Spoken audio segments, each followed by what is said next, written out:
Good afternoon, everyone. My name is Golebiowska. I hope you can all see my first slide. I'm a researcher of international migration based at Northern Institute at the College of Indigenous Futures, Arts and Education at Charles Darwin University in the very top end of Australia. I would like to start out by acknowledging the traditional custodians of the lands from which I'm joining today, the Larrakia people, and pay my respects to Larrakia elders past, present, and emerging, and further extend that respect to other Indigenous people in our meeting today. So thank you so much, Ashubi, again, for inviting me today to speak about my research. I think this is my third faculty meeting, and I feel very privileged and very honored to be amongst such a wonderful, inspiring, and innovative group of people. So thank you. Now, I grew up and was educated in Poland in the late 70s and early 80s, where we didn't have opportunities for travel. And I guess not having an opportunity to travel and see how other people live and how they move about. Combined with the fact that I also grew up with a cartographer father has fueled my interest for international migration. So while I was in my first job after university in Poland, I applied to a couple of PhD programs in Australia because I very much wanted to come here and explore Australian migration policies. And this coincided with the period just following the September 11th. So interest in migration and mobility and security was very high. There was also an internationally covered event involving refugees in Australia, asylum seekers. And so my application hit the right moment where the public policy and research at universities was very much focused on international migration, and I was accepted into a very good university in Australia with two scholarships. So let me see if I can now move my slide to the next one. Right, so I am at the Northern Institute, which is an institute based at Charles Darwin, and we are delivering social and public policy research to understand regional development. The area where I am is very, not just regional, but it is remote, and provide evidence for policy development, capacity building, as well as respond to the needs of communities. We are organized in a couple of labs and the Northern Institute. And I guess the bottom point will be probably the most exciting for you, that we are in the process of developing an Academy of Creative and Performing Arts. It is an ongoing project, but the Academy will be part of my college. So we already have a very strong team in creative arts, and it will simply gain, robustness and exposure. So everyone at the college is very excited about that. Now, here is Darwin. It just looks like a, regular tropical city. But let me tell you, we are different in many aspects. So first of all, we are the smallest capital city. And on the one hand, it creates wonderful opportunities for research on international migration, but it also comes with some limitations. We are spatially distant from the rest of Australia. So it's hours by plane and days of driving to get to the nearest capital city. We're also sitting just under the equator, so we have hot and humid weather, only 2 seasons. And just before starting our meeting today, I was explaining to Ashubi and Katy that we have a cyclone brewing, in the sea that you can see to the north of the city. So it's something that we live with, and we also occasionally get earthquakes, as well as in the arid red center, so the very center of Australia, which is normally hot and humid. There are occasional floods, which then cuts off all the traveling corridors, and therefore, as it happened in Darwin a few weeks ago, the food supplies and other supplies run very low. So the reality of living in a place that is so remote and so distant is quite unique, and so it also takes a unique type of people, I guess, migrants and internal migrants, to come and live here and to want to stay.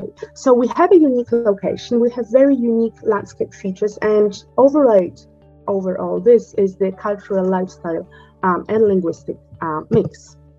Now, this is a comparison. You might enjoy that map because Florida sits sort of on the edge of a desert in in the Northern Territory.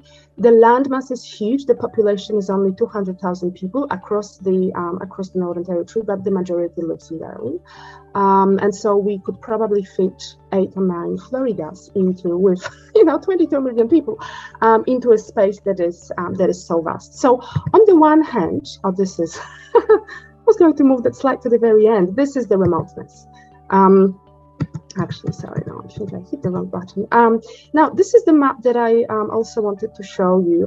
So I was saying that the Northern Territory is remote, and it creates opportunities and challenges for conducting research around international migration. But what is important in my research is that we are actually at the doorstep of Asia. So this is where a lot of migrants have been coming from, even before Australia got its constitution and became a federated country.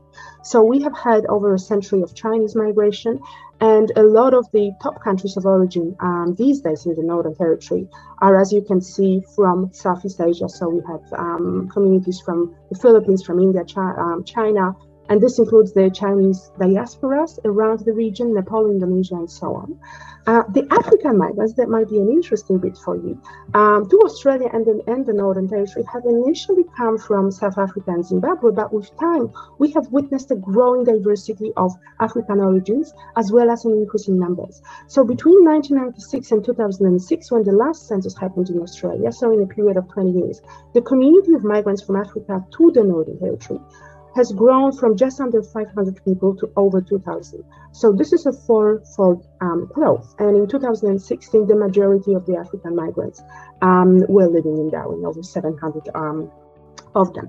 At the same time, as the countries of origin become more diverse, and also the diversity cuts across the various migration streams. So for example, these days, the African migrants are not just coming as refugees. Yes, this is happening, but we also get to see a lot of skilled and family migrants who are moving here. So the diversity is actually hyper diversity. And the problem that the Northern Territory has is this, that with a small population, being an outpost, being a frontier city, we want to have more people. So here you can see on this slide a snapshot of the issues that are related to and that are always a consideration for researchers and for governments and community organizations. What could happen if we get more people to come here and to stay? So there are considerations around greater demand for goods and services, including cultural services, recreation, education, health, and so forth. An opportunity to address labor shortages, which especially during the COVID time when there was no international migration to Australia, became very acute. Also an opportunity to grow the local taxation base. This is very important because a lot of the budget every year in the Northern Territory comes from federal transfers. When the population decreases, which has been the case for the last several years, the money that we get is less, and therefore we are able to, I'm saying we, but the government is able to provide less services. And of course, if you live in a place where there's not enough of that vitality of the services and so on, some people will want to move. And so what can studies of international migration to remote areas uncover and help us understand? This is the question that I'm always asking in my work.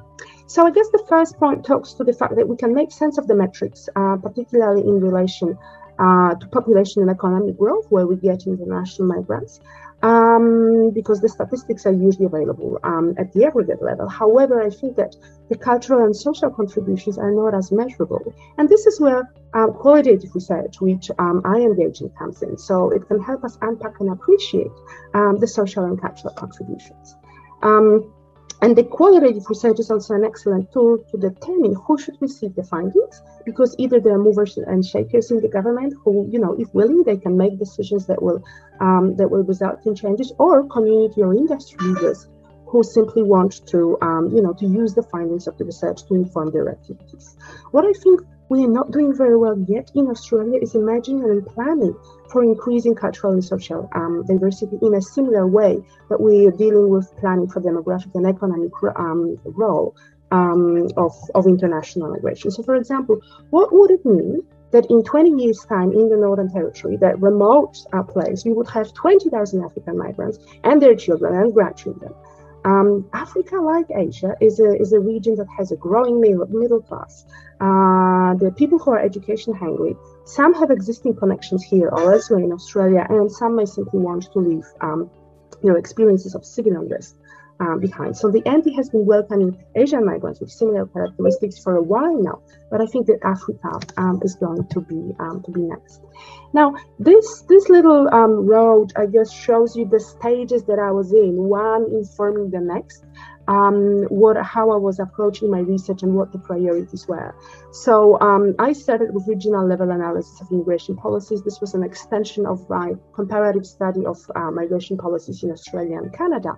And this then took me to look at workforce participation.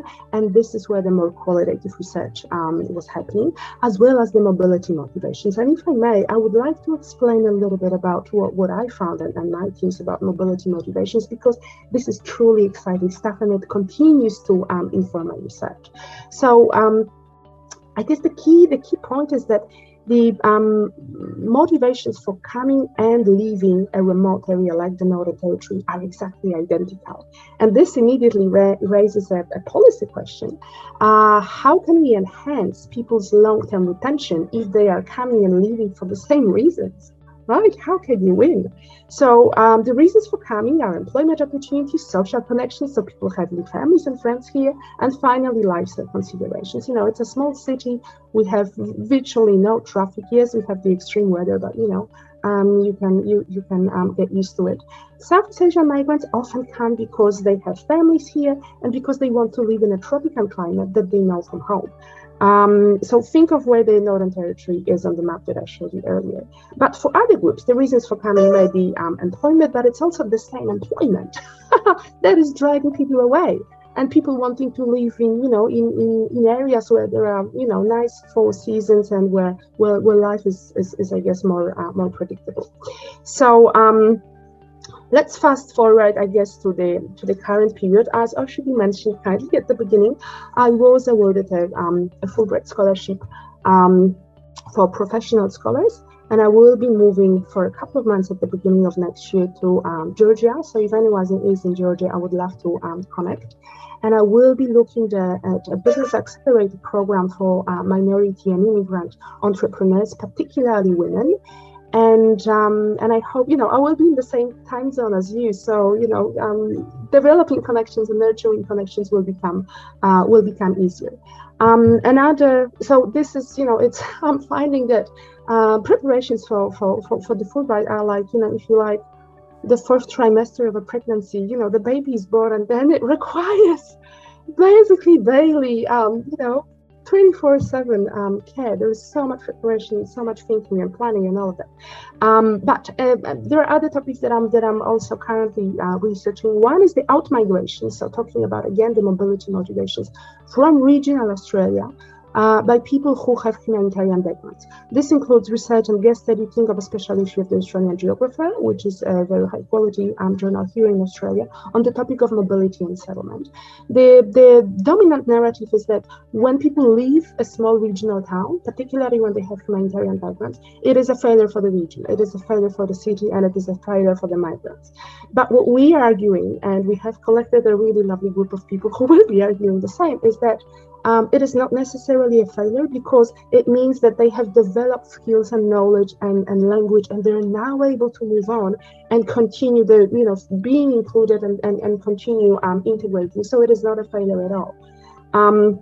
I guess a connection to creative arts is that I'm also coordinating the Bachelor of Honors in Social Sciences and Creative Arts at the college. And I have students who are engaged in fascinating topics in creatorship studies and creative writing, sustainable design of stone buildings. That's very interesting in Northern Australia as a means of informing sustainable architectural design of the future, and representations of female bodies in the media. Now, this is my research framework and practice, but I realize that I have probably run out of time. So I guess just, a parting comment is that in the NT in particular, and in Australia more broadly, we're beginning to recognize that we need to include members, particularly elders of the local Indigenous communities, in discussions about international migration, settlement, and inclusion of immigrants. And this would be deeper than just the acknowledgement of country that I offered at the beginning. So the governments, they have been bringing in migrants to a land that has never been ceded, to a land that is, that there is no treaty like the one that exists in New Zealand. So as far as I understand, these communities are not yet part of this conversation. So besides this greater shift that I was talking about, where there is a greater diversity already, where I think the African migrants will be the next big wave, I hope that there will be this genuine engagement with Indigenous elders, but also Indigenous young people who have experienced, all sorts of challenges in life, and that this will be next.